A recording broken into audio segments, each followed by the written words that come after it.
अस्सलाम वालेकुम 89 न्यूज़ के साथ मैं हूं सोनिया खान और मेरे साथ इस वक्त मौजूद है फुरकान शाह साहब। फुरकान शाह साहब से आज बात करेंगे रजब भट्ट के घर में आने वाले उस शख्स की कि रजब भट्ट के घर में कोई शख्स आया है कि ये कौन था, लाया गया था, आया था और ये था कौन, बेसिकली ये सारा मामला क्या था। उसके अलावा डकी भाई की गिरफ्तारी पे बात करेंगे। उसके अलावा हम बात करेंगे मिस्टर पतलू की कि मिस्टर पतलू जो है हाल ही में उन्होंने एक पॉडकास्ट पे जो है वो बहुत बड़ी बड़ी चीज़ें और बहुत कुछ कहा है, तो उस हवाले से भी सर से बात करेंगे। अस्सलाम वालेकुम। जी वालेकुम अस्सलाम। बहुत शुक्रिया आपने टाइम दिया। सर सबसे पहले तो मुझे ये बताएं कि रजब भट्ट के घर में एक दफ़ा फिर से कोई आया है और फिर वो पतली गली से निकल गया है। आप ये देखें कि जब से ये रौला पड़ा, ये रेगुलर कंट्रोवर्सी चल नहीं रही, रजब की मुसलसल चल रही है ना। कभी वो कुत्ता डॉग किलिंग स्क्वाड आ गया, उन्होंने कुत्ता मारा, इसने जाके, मैंने उस एफआईआर से पहले बताया था कि रपट नंबर 88 है और वसीम साबर नामी सब इंस्पेक्टर है जिसने रपट लिख दिया है कि डॉग किलिंग स्क्वाड ने कुत्ता मारा है, कोई फायरिंग नहीं हुई। ये बेसिक रौला है कंट्रोवर्सी में रहने का, दूसरी वजह कोई नहीं। आप ये देखें, रजब भट्ट का घर है, ये कोई शहीद दुद्ध ही वाले का घर है जिदे बूहे दे अगे तरपाल पई है, जड़ा मर्जी चुक के अंदर चला जावे, ठीक है। उसने तो वो थंब इंप्रेशन वाले लॉक्स लगाए हुए हैं, तो वहाँ पे चोर अंदर जाता है, चोर जाके नहाता है, चोर पूरे घर को चेक करता है। अच्छा, चोर नहाता भी? हाँ, नहाता है, पूरा फिरता फुरता है। बाद में पुलिस आती है, पुलिस उसे गिरफ्तार करवाते हैं, बाद में पुलिस कहती है पागल इन्हू छड़ दे। यार तुसी बेसिकली प्रॉब्लम ये है कि इन लोगों के सारे फॉलोअर्स ना अंडर प्राइमरी हैं। असल रौला ये है, वो जिसको चाहे जैसे चाहे घुमा देते हैं। इस तरह तो नहीं ना होता कि आप लोगों को बेवकूफ़ बना रहे हैं। फिर कंट्रोवर्सी, आप 8 दिन और ठहर जाएं, 8-10 दिन बाद एक नई कंट्रोवर्सी। ठीक। अच्छा शाह साहब मुझे बताएं ये शख्स कब आया और किस तरह फिर घर से गया और कोई शिनाख्त हो सके कि था कौन? पकड़ के थाने दिया है, अपना था ना, बाद में छुड़ा दिया, समझे। खुद ही कुछ आप देखें। अब मेरी प्रेमिसेस है, यहाँ पे लॉक्स लगे हुए हैं। कहते हैं ना अंडा अन्ना वंडे चूरियां मुड़ मुड़ अपने अनु, वो साहब है, वही साहब है। पहले डॉग किलिंग स्क्वाड ने कुत्ते मारा, वो एक बच्ची का वाकया हुआ था बेदिया रोड पे। उसके बाद पूरे शहर में, आपको पता पाकिस्तान में एक प्रॉब्लम है, जब कोई वाकया होता है तो उसके बाद हमारी हुकूमत जागती है। तो उन्होंने पूरे लाहौर में कुत्ते मारने शुरू कर दिए। इसके दरवाजे के आगे कुत्ता बैठा था, ठीक है। तो शुक्र है इसने उसका ये नहीं कह दिया मेरा लाइसेंस याफ्ता कुत्ता था, इतने करोड़ का इंपोर्ट किया था, शुक्र है ये इसने कहा था वारा कुत्ता था, ठीक है।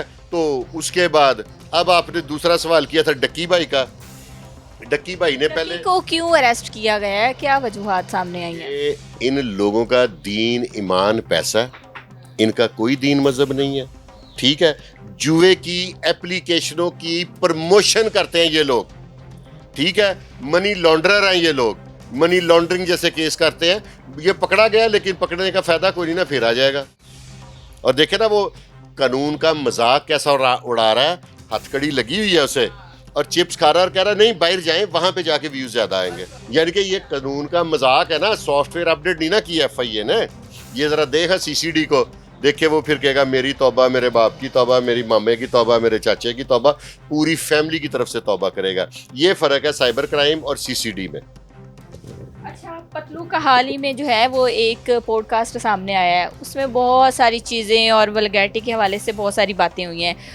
उसको किस तरह से देखते हैं? पतलू के बारे में क्या कहना चाहेंगे कि जिस तरह वो चीज़ों को प्रमोट कर रहे हैं, पहले बीगो और उसके अलावा अब टिकटॉक लाइव पे आके ख़वातीन का डांस और वो सारी चीज़ें, उसको किस तरह से देखते हैं? औरत का डांस दिखा के पैसे कमाने वाले को हमारे माशरे में क्या कहा जाता है? इज्जतदार कहेंगे ना, मैं इनको इज्जतदार कहता हूँ। वो भी इज्जतदारों की फरिश्त में है। वो कोई इतना बड़ा, उसे आप लीडर कह लें, उसे आप जो मर्जी कह लें। औरतों का वो कहता है जी कि वो जो औरतें, मैंने वो प्रोग्राम सारा देखा है, मैं बहुत कम देखता हूँ। वो क्या नाम है उनका, नाम मुझे शायद ज़हन से निकल रहा है, फरहान साहब है या कुछ इस तरह का नाम है, जिन्होंने एक चैनल पे ना इंटरव्यू किया है। उसमें वो कह रहा है जी को जिनकी बहनें हैं वो बोलते हैं, ओए बहनें तो तुम लोगों की हैं जिनको तुम ला के नचाते हो, दिखाते हो। जी मैं तो ये सज़ा नहीं देता, मैं ये कहता हूँ कि हुकूमत वक्त को ऐसी क्या प्रॉब्लम है कि ये लाइव को बंद नहीं कर सकते। अगर ये है कि इससे पैसे आते हैं तो फिर आप आइस पे के ठेके खोल दें, शराब के ठेके खोल दें, उससे तो इससे ज़्यादा पैसे आएंगे। फिर वो रेड लाइट एरिया जिसे बाज़ार हुसन कहते हैं वो दोबारा खोल दें, बड़ा रेवेन्यू इकट्ठा हो जाएगा। अगर सिर्फ रेवेन्यू मकसद है, कौम की सलाह मकसद नहीं है, औरतों को नचा के जब से ये लाइव शुरू हुई है माशरा किस तरफ चल पड़ा। ठीक है, अब ये जुए की जो एप्लीकेशन है उनकी प्रमोशन कर रहे हैं, ये तो फिर मुल्क के साथ लॉयल तो ना हुए, ये अपने बैंक अकाउंट और अपनी जेब के साथ लॉयल हुए। ये किसके साथ लॉयल है? आपको अब मुझे आप प्रमोशन दे जुए की, आप मुझे दुनिया की हर नेमत कहीं ले लो, मैं कभी जुए को प्रमोट नहीं करूंगा। मैं तो उस दिन सीसीडी के ऑफिस गया था, आरओ साहब का मैंने इंटरव्यू किया था, वो आफ्ताब फुल्लरवान साहब का, तो उनसे भी मैंने रिक्वेस्ट की थी कि मैं कहा यार ये जुए वालों को पकड़े, और जुए की प्रमोशनें तो बड़े बड़े टिकटॉकर कर रहे हैं। डक्की कोई छोटा टिकटॉकर तो नहीं है ना, यूट्यूबर, उसने जुए को प्रमोट किया। चलो शुक्रिया साइबर क्राइम, शुक्रिया आपने इस पे थोड़ा सा स्टैंड लिया, अब काफ़ी लोग इससे डरेंगे।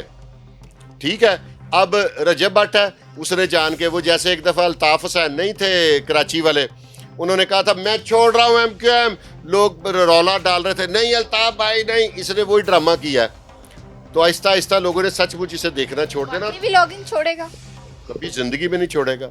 वो व्लॉग बनाई जा रहा है, बनाई जा रहा है, बनाई जा रहा है, 4 दिन फिर एकदम छोड़ेगा। ये मेरी एक इतला के मुताबिक किसी ने, मुमकिन है इदारे ने उसको कहा है, तो वो 4 दिन के लिए रुका।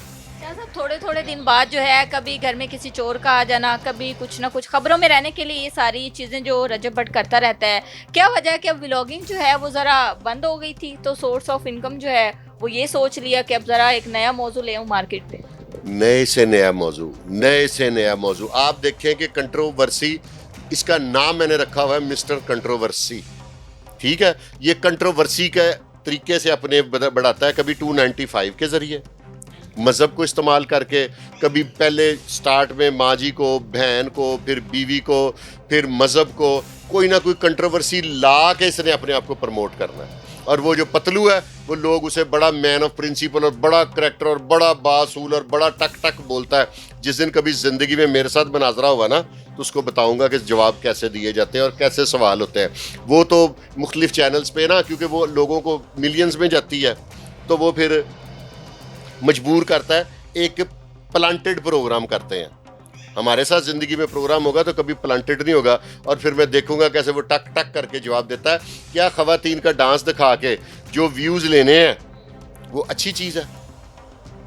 रक्स दिखा के, इस्लामी मुल्क है ना हमारा, पाकिस्तान है, पाकिस्तानी है, या तुम बाहर के मुल्क चले जाओ या पाकिस्तानी शहरियत कैंसिल कर दो, किसी और मुल्क की ले लो, वहाँ पे जो मर्जी करो, बहना फिरो, ख़वातीन के साथ गंदे अल्फाज इस्तेमाल करने, ख़वातीन की तज़हीक करनी, ख़वातीन के साथ बेहुदा किस्म की हरकत करनी, किसी को कहना अपने ऊपर पानी फेंक लो, किसी को कुछ कह देना, किसी को कुछ। मैं नहीं समझता, ये पहले स्टेज में भी तो ऐसा ही होता था ना, ये स्टेज ड्रामे पे वो बारिश वाले गाने, पहले वो फिल्मों में शुरू होता था बारिश वाले गाने, फिर स्टेज पे, अब लाइव पे वो पानी, बारिश नहीं तो मिनरल वाटर की बोतल ऊपर फेंक लो। ये तो बेहूदगी है, ये गलाजत है। मेरे माशरे को आप बेरारवी की तरफ लेके जा रहे हैं, माशरे को तबाह कर रहे हैं आप लोग। अच्छा, उसने कहा है कि मैं 24 से 25 करोड़ जो है ना वो एक दिन में या एक रात में कमा लेता हूँ। ठीक है, तो लोग जो सुन रहे हैं या हमारी यूथ जो बच्चे सुन रहे हैं, वो इससे क्या क्या सीख रहे हैं? और वो तो फिर जाहिर सी बात है, उन्होंने तो इस चीज़ से मोटिवेट होकर उसी चीज़ पे बैठना है। पैसा कोई चीज़ नहीं है, इंसान का किरदार सबसे बड़ी चीज़ है। अगर पैसा ही बंदे के करैक्टर की वजह है ना, तो आए मैं आपको दिखाऊं कैसे कैसे लोगों के पास पैसा है, फिर उनकी भी इज्जत किया करें। जो लोग उस तरह के पैसे वाले लोगों को ना रात के अंधेरे में मिलते हैं, दिन की रोशनी में क्यों नहीं मिलते? उस तरह भी के लोगों के पास भी बहुत पैसे हैं ना। पैसा पूसा ये कोई चीज़ नहीं है, असल इंसान की शख्सियत है। ना आप दुनिया पे पैसे लेके आए थे, ना जाते हुए आपने लेके जाना है। ठीक है, चलें अब देखते हैं जी कि रजब भट्ट की तरह डकी भाई जो है वो कितना माल और पैसा लगा के जो है वो बाहर आता है, या फिर अगर तो वो सीसीडी के हत्थे चढ़ गया तो मुझे नहीं लगता कि वो जो है उसका सॉफ्टवेयर अपडेट ना हो और वो ऐसे ही बाहर आ जाए। सीसीडी जिस दिन एक्शन ले लेगी ना जुए के खिलाफ, उसके बाद फिर जुआ सवाल ही पैदा नहीं होता। अलावा जितनी भी वायलेशंस है, जो भी वायलेशन है, लेकिन अगर जुआ खत्म हो जाए ना, अब पहले जुआ होता था एक मखसूस जगह पे जुआ होता था, वहाँ पे लोग कुजी खड़काते थे, मंग पता खेलते थे, फ्लाश खेलते थे। अब जुआ आपके इस मोबाइल में आ गया, गैजेट में, जिसकी डक्की प्रमोशन कर रहा था। ठीक है, वो अब इसको रोकना लाजमुल मलजूम हो गया। जुआ बड़ी एक खतरनाक चीज़ हो गया। ये समझ लें कि ऐसा जहर है जैसे हेरोइन नहीं हमारे मुल्क में फैली, ये उससे ज़्यादा डेंजरस जहर है। जुए में जो हार जाता है ना, जिसने खेलना होता है उसको ऐसी एडिक्शन होती है जैसे आइस पीने वाले को होती है, जैसे हेरोइन वाले को होती है। वो जुआ खेलने की खातिर किसी हद तक चला जाता है। मैं ऐसे लोगों को जानता हूं कि बीवी की डिलीवरी है 2 दिन बाद, वो अपने माँ बाप से डिलीवरी के पैसे ले मंगवाए हैं उसने, तो खामद वो जुए में हार गया। मैं इस तरह की 10,000 मिसालें दे सकता हूँ। एक मैंने अपने चैनल पे वीडियो भी बनाई थी जिसमें खामद अपनी बीवी को जुए में हार गया था। ठीक है, ये कोई कहे तो मैं उसको वीडियो दे सकता हूँ, सबूत है ये। हाँ जी, ये बड़ा बेहुदा माशरा बड़ी बुरी तरफ जा रहा है। जुए को सीसीडी के हवाले कर दें, जुए वालों को सीसीडी के हवाले कर दें, फिर मैं देखता हूँ मेरे शहर में, मेरे सूबे में कौन जुआ कराएगा। फिर वो खुद ही देखेंगे कि किसको हाफ फ्राई करना है और किसको फुल full फ्राई fry करना है। बहुत शुक्रिया फुरकान शाह साहब, आपने अपना कीमती टाइम दिया। इसी के साथ अपनी मेज़बान सोनिया खान को दीजिए इजाज़त। अल्लाह ने के बाद।